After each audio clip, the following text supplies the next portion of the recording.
Hey guys, welcome back for another track guide. We are here at Catalunya in Barcelona for week 6 of IMSA Season 2 2020. We are here at the historic circuit, which is a bit of a departure. The final sector is a lot less technical and a lot quicker than the modern circuit, so we've got that to look forward to. It's also a night race, as you can see, so it's going to be a lot of fun this week. I managed to put down a 1 minute 38.05. There's still more time on the table there. Definitely get into the sort of later 37s, but I was quite happy with a relatively clean lap here, so this is the one we went for. As always, if you are looking to lower your lap times or raise your consistency, check out the website scrolling across your screen right now, findingspeed.com/IMSA. In there you will find not only all the video guides for every track this season, but you'll also be able to download my car setups for the BMW M8 GTE, as well as the ghost cards that you can download, drive against my best times or my optimal times to help you out on your journey. Don't forget, we are also running a competition through all of April. At the top of the screen there, findingspeed.com/win. If you find this video useful, if you get any benefits from it at all, please do let me know in the comments. Please do like the video, subscribe, hit the little bell to get a notification when I release a new video or when I go live with my stream, the schedule of which you can see up in the top right hand corner there. Enjoy it this week. I hope it goes really well. Let us know how you get on, and I will see you next time. Cheers, guys.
Okay, so that was a 1 minute 38.05 at Barcelona Historic. So we're going out to the chase cam now. We slowed down the action right down to quarter speed, and we're going to break down every corner, every apex, every exit. Let's see how we get on. It's going to be a little bit trickier than normal because of the night racing conditions, but as you can see, we're over on the left hand side of the track here.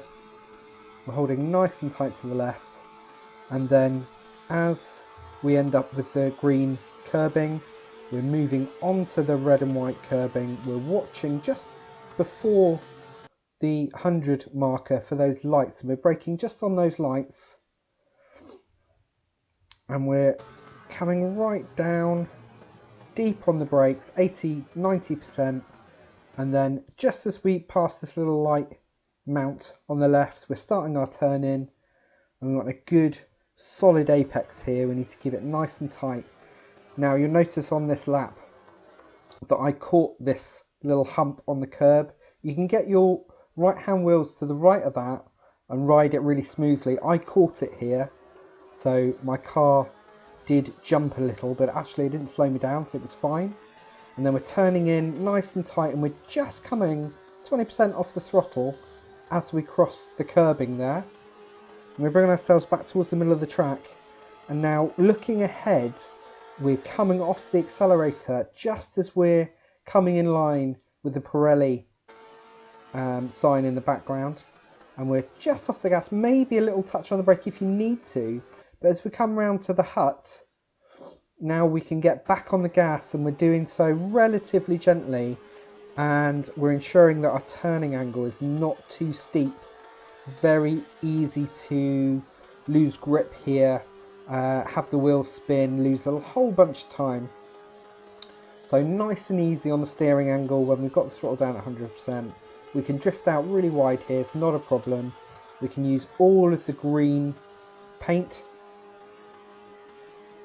Now we're looking for the change in the curbing to yellow and black from white and red.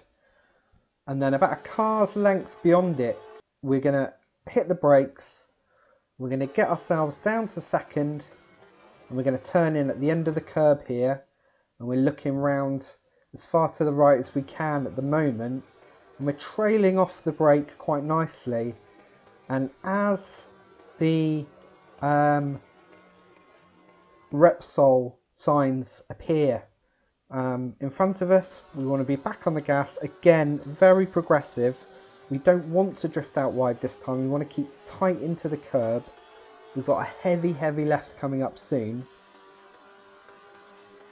and it's a quicker line, keeping it towards the inside. So we're throwing ourselves over to the right. We're looking at these skid marks on the road, and just after the end of the final skid marks, we're going to start our braking, and we're looking down towards the end of the curbing on the right hand side. And we're braking a good 90% there for a period. We're starting our turn in. We're peeling right off the brakes. We're coming down into first at the very last minute to really aid that turn in, and we can use a bit of engine braking. And we're exiting quite far around the corner here. Now we can use all of the exit curb here. Catalunya Historic seems to be a little bit kinder on curb usage on the whole compared to the modern variant.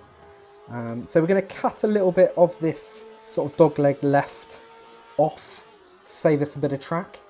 Now we're looking to the curbing on the right now. We want to start our braking just before it, down into second. I probably braked a little bit early here, to be honest. We want to get down in second, and then we want to start our turn in relatively quickly and just chew off a good bit of curb here. You will get a off track if you take too much. And then we're looking to the sausage strip on the right there. What we want to do is just try and miss it. Come on the inside of it there. You can catch it a bit, but if you catch it wrong, it will spin the car. Now, we've got a really fast right-hander here, and we need to keep our speed up, but there's a long bit of straight after. So just as we come to the end of the curbing, we're dabbing the brakes ever so lightly, and we're starting our turn in. Now what we want to do is late apex this corner so that we are attacking the corner after that sausage strip there. And now at this point we're confident we're going to make this turn. If you enter the green curbing before the white paint streaks there, you are going to get a 1x. So you got to, you know, I was pretty close to the wire there on that one. So let's fast forward down here. We're looking to the right hand side. We're looking just past the 100 board and just near the light source before the gantry. And then we're looking down to the end of the curbing as we're braking. We're up to a good 85% brake there. And then we're coming off the brake and peeling around to the left right at the end of the curb here. And we want to make sure that we're tight to the inside, and we're going to remain tight to the inside. It's the quickest way. It's almost the double apex here on this corner. So we're just keeping that brake on to the last minute. We're back on the accelerator about 70% and then gradually building it up. We're actually double apexing here, this left-hander, but you do want to keep it quite tight. You don't want to drift wide there. You're going to add meters and meters to your distance travelled. And then just as we're passing these cones on the left as tight as we can, we're going to brake sort of a medium strength and then come off and bleed out and turn the car around. And we want to, again, sort of double apex here a little bit. Let the car come out a little bit wider here, but then turn it in again, and we want to make sure we're on the gas before this yellow sausage here, and then the car's pointing in as we're doing that, so we can get as much gas down as we can without losing traction. Use all the curb on exit here, and we're gunning up. We're going to get into fourth, and we're going to start our turn-in before the end of the curb. I may have been a little bit late on turning here. We're aiming towards those cones somewhat, but we don't want to get too close to the cones. And then as we're turning here, we're coming off the gas about 20-25%. We don't want to cut off too much of the green. You will get a slowdown there. It's quite a painful one too. But you can use all of the green curbing on exit here, just bearing in mind that you're back on out of the way before that sausage. And then for the last bend, we're going to keep it in fourth. We're going to start braking at the end of the sausage, and we're aiming up to apex on the curb. Bled right off the brakes, and we're back on the gas now. And we want to be back nicely on the gas before we hit that entrance to the pit lane. Let the car come out wide. We can use all of this green curbing on exit. And then we've got a very, very, very short run down to the line. And that completes our 1 minute 38.05. There is more time on the table here. There's plenty of time still to be gained. But I was quite happy with that lap. It was quite clean. It was quite tidy. Good luck here this week. I hope you do really, really well. Night racing can be taxing, but I think we can hopefully all enjoy it. Let us know how you get on in the comments. And don't forget to like the video and subscribe if it was useful. Cheers guys, I will see you next time.